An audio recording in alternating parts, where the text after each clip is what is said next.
Chomsky has championed a brand of anarchism, becoming deeply hostile to established power and privilege. And in recent years, he's refined what he calls the propaganda model of the media.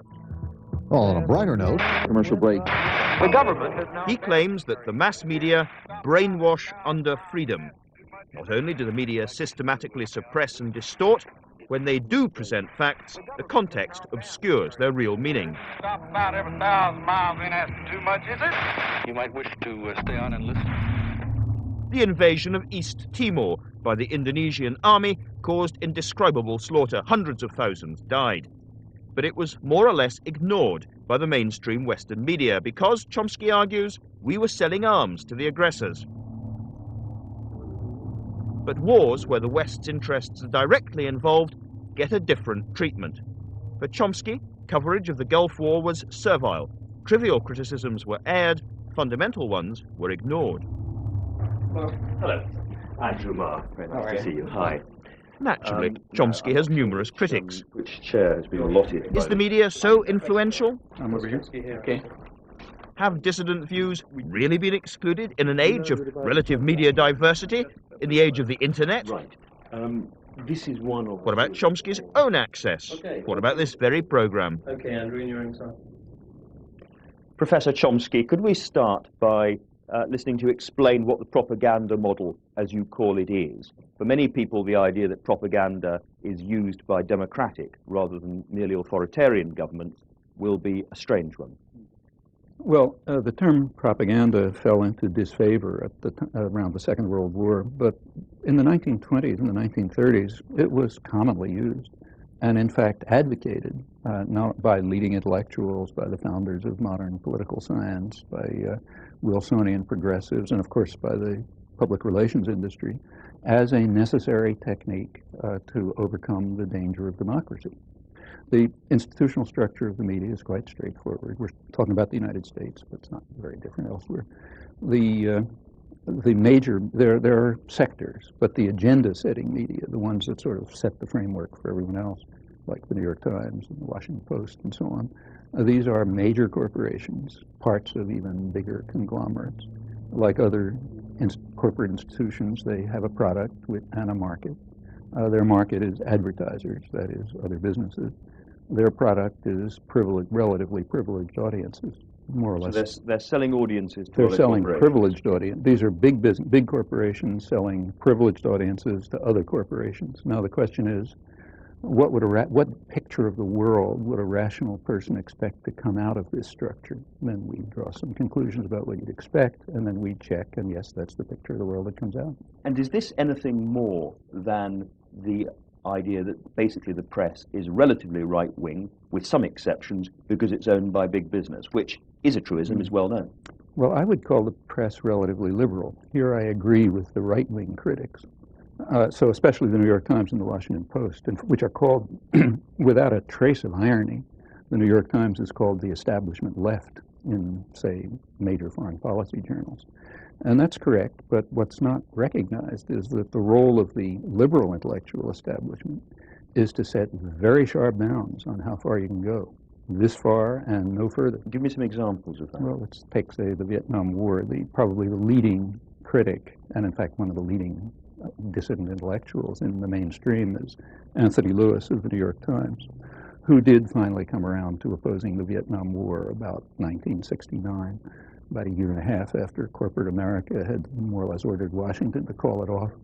And his picture from then on is that the war, as he put it, began with blundering efforts to do good, but it ended up by 1969 being a disaster and costing us too much. So what would the criticism? What would the non-propaganda model have told Americans about the Vietnam War at the same time? Same thing that the mainstream press was telling them about Afghanistan.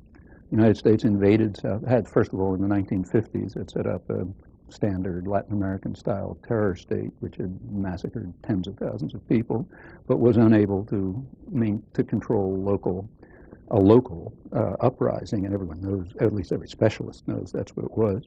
And when Kennedy came in 1961, they had to make a decision because the government was collapsing under local attack, so the U.S. just invaded the country. In 1961, the U.S. Air Force started bombing South Vietnamese civilians, authorized napalm, crop destruction. Then in 1965, February 1965, the next major escalation took place against South Vietnam, not against North Vietnam. That was a sideshow. That's what an honest press would be saying, but you can't find a trace of it. Now, if the press is a censoring organization, tell me how that works. You're not suggesting that proprietors phone one another up, or that many journalists get their copy spiked, as we say? It's actually, Orwell, you may recall, has an essay called Literary Censorship in England, which was supposed to be the introduction to Animal Farm, except that it never appeared, in which he points out, look, I'm writing about a totalitarian society, but in free democratic England, it's not all that different. And then he says unpopular ideas can be silenced without any force. And then he gives a two-sentence response, which is not very profound, but captures it. He says two reasons. First, the press is owned by wealthy men who have every interest in not having certain things appear. But second, the whole educational system, from the beginning on through, just gets you to understand that there are certain things you just don't say. Well, spelling these things out, that's perfectly correct. I mean, it's the first sentence is what we expand on. This is what I don't get, because it suggests that, I mean, I'm a journalist, people like me are self-censoring. No, not self-censoring. There's a filtering system that starts in kindergarten, goes all the way through, and it doesn't work 100%, but it's pretty effective. It selects for obedience and subordination. And especially, I think that's so stroppy people won't make it to positions of influence. Behavior problems, or if you read applications to a graduate school, you see that people will tell you he's not doesn't get along too well with his colleagues. You know how to interpret those things. I'm just interested in this because I was brought up, like a lot of people, probably post the Watergate film and so on, to believe that journalism was a crusading craft and that there were a lot of disputatious, stroppy, difficult people in journalism. And I have to say, I think I know some of them. Well, I know some of the best known investigative reporters in the United States. I won't mention names because I don't want to, whose attitude toward the media is much more cynical than mine. In fact, they regard the media as a sham, and they know and they consciously talk about how they try to play it like a violin. If they see a little opening, they'll try to squeeze something in that ordinarily wouldn't make it through. And it's perfectly true that I'm sure you're speaking for the majority of journalists who are trained, have it driven into their heads that this is a crusading profession, adversarial, we stand up against power, a very self-serving view. On the other hand, in my opinion, I hate to make a value judgment, but the better journalists, and in fact the ones who are often regarded as the best journalists, have quite a different picture, and I think a very realistic one. How can you know that I'm self-censoring? How can you know that you're journalists self-censoring? I'm sure you believe everything you're saying, but what I'm saying is if you believe something different, you wouldn't be sitting where you're sitting. We have a press which has, seems to me, a relatively wide range of view. There is a pretty small c conservative majority, but there are left-wing papers, there are liberal papers, and there is a pretty large offering of views running from the far right to the far left for those who want them. I don't see how a propaganda model can... That's not quite true. I mean, there have been good studies of the British press, and you can look at them by James Curran as the major one, which points out that up until the 1960s, there was indeed a kind of a social democratic press which sort of represented much of the interests of working people and ordinary people and so on, and it was very successful. I mean, the Daily Herald, for example, had not only more, it had far higher circulation than other newspapers, but also a dedicated circulation. Furthermore, the tabloids at that time, the Mirror and the Sun, were kind of labor-based. Mm-hmm. By the 60s, that was all gone, and it disappeared under the pressure of capital resources. What was left was overwhelmingly the sort of center to right press with some dissidents. It's true. I mean, we've got, I would say, a couple of large circulation newspapers which are left of centre, and which are putting in neo-Keynesian views which you'd call the elites are strongly hostile to. It's interesting that you call neo-Keynesian left of centre. I'd just call it straight center. I mean, left of center is a value term. Doesn't mean anything. Sure, you can. But they're extremely good journalists in England. A number of them, they write very honestly and very good material. A lot of what they write couldn't appear here. On the other hand, if you look at the question overall, I don't think you're going to find a big difference. And there aren't many studies of the British press, but the few that there are have found pretty much the same results, and I think the better journalists will tell you that. In fact, what you have to do is check it out in cases. So let's take, say, what I just mentioned, the Vietnam War. The British press did not have the kind of stake in the Vietnam War that the American press did, because they weren't fighting. Just check sometime and find out how many times you can find the American war in Vietnam described as a U.S. attack against South Vietnam, beginning clearly with outright aggression in 1961 and escalating to massive aggression in 65. If you can find 0.001% of the coverage saying that, you'll surprise me. And in a free press, 100% of it would have been saying that. Now, that's just a matter of fact. It has nothing to do with left and right. Let me come up to a more modern war, which was the Gulf War, which, again, you know, looking at the press in Britain and watching television, including some American television, I was very, very well aware of the anti-Gulf War dissidents, the no blood for oil campaigns. And that's not the that's not the dissidents. No blood for oil, isn't the Saddam Hussein's attack on Kuwait took place on August 2nd. Within a few days, the great fear in Washington was that Saddam Hussein was going to withdraw and leave a puppet government, which would be pretty much what the U.S. had just done in Panama. The U.S. and Britain, therefore, moved very quickly to try to undercut the danger of withdrawal. By late August, negotiation offers were coming from Iraq, calling for a negotiated Iraqi withdrawal. The press wouldn't publish them here. It never published them in England. It did leak, however. There was a great debate about whether there should have been a negotiated settlement. No, that was not a debate. There was a debate about whether you should continue with sanctions, which is a different question. Because the fact of the matter is we have good evidence that by mid or late August, the sanctions had already worked. Because these stories were coming from high American officials in the State Department, former American officials like Richard Helm. They couldn't get the mainstream press to cover them, but they did manage to get one journal to cover them, Newsday. That's a suburban journal in Long Island. The purpose, obviously, being to smoke out the New York Times, because that's the only thing that matters. It came out in Newsday, and this continued. I won't go through the details, but this continued until January 2nd. At that time, the offers that were coming were apparently so meaningful to the State Department that State Department officials were saying that, look, this is negotiable, meaningful, maybe we don't accept everything, but it's certainly a basis for negotiated withdrawal. The press would not cover it. Newsday did. A few other people did. I have a couple of op-eds on it. And to my knowledge, you can check this, the first reference to any of this in England is actually in an article I wrote in The Guardian, which was in early January.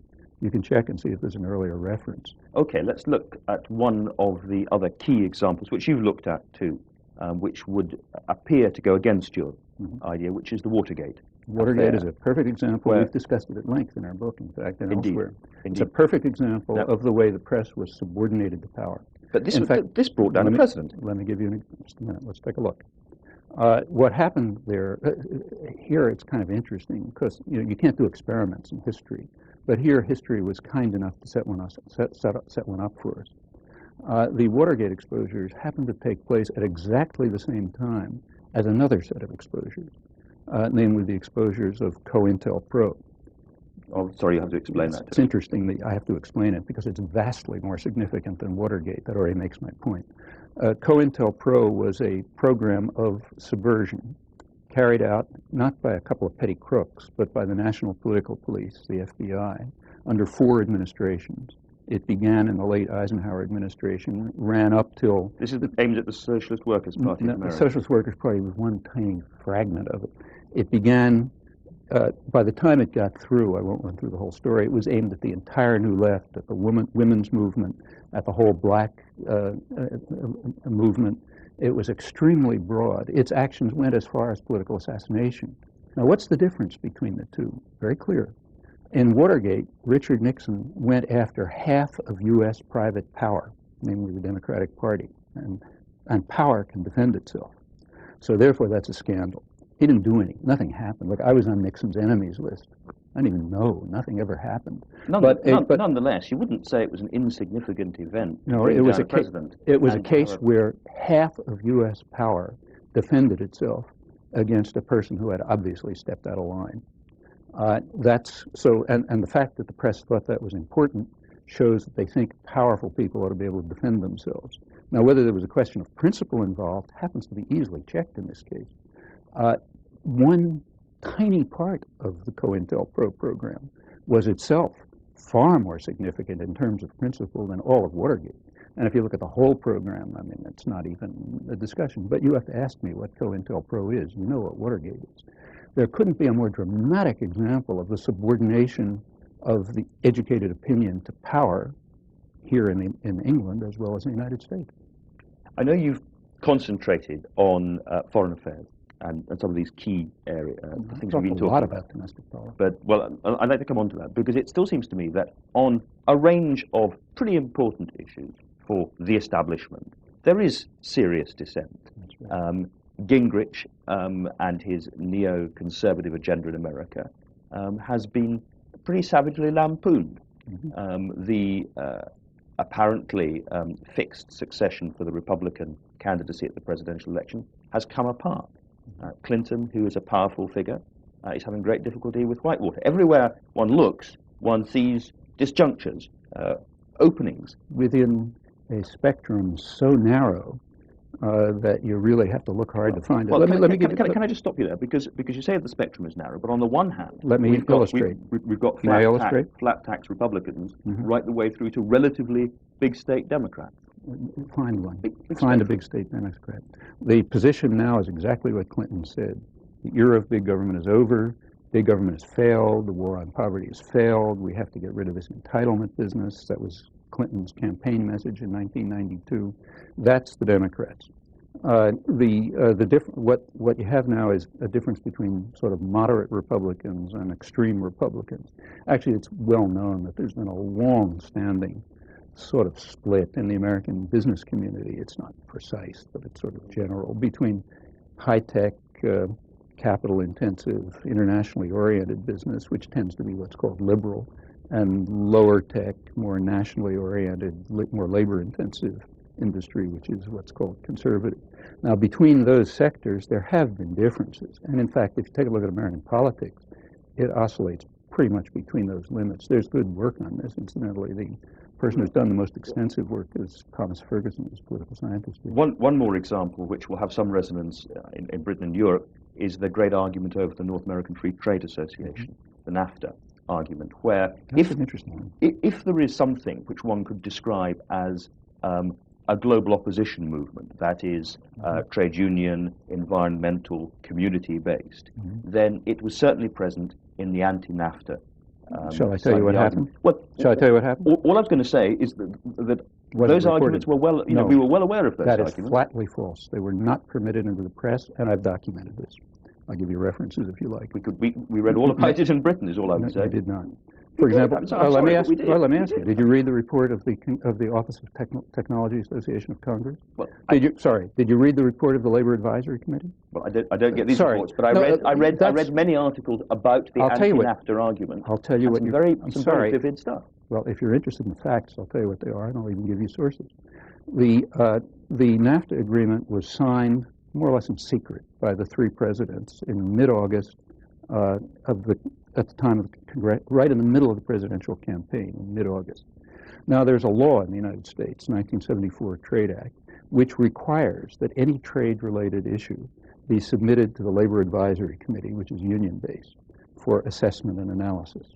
It was never submitted to them. A day before they were supposed to give their final report in mid-September, it was finally submitted to them.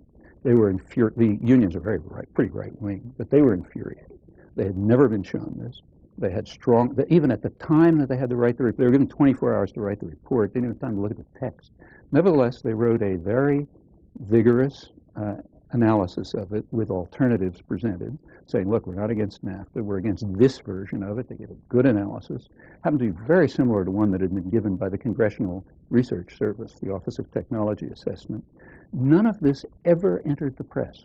The only thing that entered the press was the kind of critique that they were willing to deal with.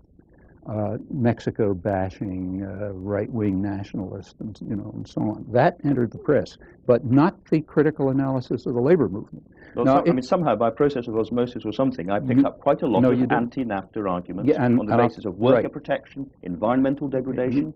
May I continue? This goes on in the press right until the end. By the end, there were big popular movements opposing it. It was extremely hard to suppress all of this, to suppress everything coming out of the labor movement, out of the popular movements, and so on, but they did. At the very end, it had reached such a point that there was concern that they might not be able to ram this through. Now, take a look at the New York Times and the Washington Post, say the liberal media and the national ones in the last couple of weeks. And I'll tell you, I've written about it and tell you what you find. What you find is 100% support for NAFTA, refusal to allow any of the popular arguments out, tremendous labor bashing. Can I come back to make sure that I understand the point about the liberal press as against the conservative press? Because in Britain, over the last 2 years, politicians I come across are deeply irritated, ranging on furious, about attacks on them in the press, day after day, on issues which have come to be known as sleaze. They feel that they are harassed, that they are misunderstood, and that the press has got above itself, is uppity, and is destructive. That's the message that they are giving God. Now, are you saying that that whole process doesn't matter, as it were, because it's all part of the same? I mean, when the press, the same thing is true here. When the press focuses on the sex lives of politicians, reach for your pocket and see who's pulling out your wallet. I mean, because those are not the issues that matter to people. I mean, they're very marginal interests. The issues that matter to people are somewhere else. So as soon as you hear, the press and presidential candidates and so on talking about values, as I say, put your hand on your wallet. And you know that something else is happening. But it's been much more than, certainly with us, it's been much more than bed hopping. It's also been about taking money. Corruption, it's been about the corporations paying for corruption, corrupt judges, fine topic. Corrupt parties. Corrupt parties. Big business is not in favor of corruption, And if the press focuses on corruption, Fortune magazine will be quite happy. They don't care about that. They don't want the society to be corrupt. They want it to be run in their interest. That's a different thing. Corruption interferes with that. So, for example, when I just happened to come back from India, the Bank of India released an estimate. Economists there tell me it's low, that a third of the economy is black, meaning mostly rich businessmen not paying their taxes. Well, that makes the press, because in fact, certainly transnationals don't like it. They want the system to be run without corruption, robbery, bribes, and so on, just pouring money into their pockets. So yes, that's a fine topic for the press. On the other hand, the topics I've talked about are not fine topics because they're much too significant. What would a press be like, do you think, without the propaganda model? What would we be reading in the papers that we don't read about now? I've just given a dozen examples. On every example that, incidentally, you've picked, I haven't picked. I mean, I could pick my own. I'm happy to let you pick them. On every one of those examples, I think you can demonstrate that there's been a severe distortion of what the facts of the matter are. This has nothing to do with left and right, as I've been stressing, and it has left the population pretty confused and marginalized. A free press would just tell you the truth. This has nothing to do with left and right. And given the power of big business, the power of the press, what can people do about this? They can do exactly what people do in the Haitian slums and hills, organize. In Haiti, which is the the poorest country in the hemisphere, they created a very vibrant, lively civil society in the slums, in the hills, in conditions that most of us can't even imagine. We can do the same much more easily. You've got community activists in America. Yes, you've got I'm not talking about the so-called communitarian movement, but I'm talking about the local community activists and writers all over the place. All over the place. Take, say, a city like Boston. And the way all sorts of people. They don't even know of each other's existence. There's a very large number of them. One of the things I do constantly is run around the country giving talks. One of my main purposes, and the purposes of the people who invite me, is to bring together people in that area who are working on the same things and don't know of each other's existence, because the resources are so scattered and the means of communication are so marginal, there isn't just much they can do about it. Now, there are plenty of things that are happening. So take, say, community-based radio. which is sort of outside the system. I was going to ask you about that and about the internet, which has certainly got pretty open access at the moment. Well, the internet is like most technology, is a very double-edged sword. It has, like any technology, including printing, it has a liberatory potential, but it also has a repressive potential. And there's a battle going on about which way it's going to go, as there was for radio and television and so on. About ownership and advertising. Right, and about just what's going to be in it and who's going to have access to it. Remember, incidentally, that the internet is an elite operation. Most of the population of the world has never even made a phone call, so that's certainly not on the internet. Nevertheless, it does have democratizing potential. And there's a struggle going on right now as to whether that's going to be realized or whether it will turn into something like a home marketing service and a way of marginalizing people even further. That discussion went on in the 1920s over radio, and it's interesting how it turned out. It went on over television, it's now going on over the internet. And that's a matter of popular struggle. Look, we don't live the way we did 200 years ago or even 30 years ago. There's been a lot of progress. It hasn't been gifts from above. It's been the result of people getting together and refusing to accept the dictates of authoritarian institutions. And there's no reason to think that that's over. You've been portrayed, and some would say occasionally portrayed yourself as a lonely dissident voice. You clearly don't feel lonely at all. I say nothing like that. I certainly do not portray myself that way. I can't begin to accept a fraction of the invitations from around the country. I'm scheduled 2 years in advance. And at that, I'm only selecting a fraction of them. And you're speaking to big huge audiences. Huge audiences. And these are not elite intellectuals either. These are mostly popular audiences. I probably spend 20 or 30 hours a week just answering letters from people all over the country and the world. I wish I felt a little more lonely. I don't. Of course, I'm not on NPR. I wouldn't be in the mainstream media, but I wouldn't expect that. Why should they offer space to somebody who's trying to undermine their power and to expose what they do? But that's not loneliness. Professor Chomsky, thank you very much.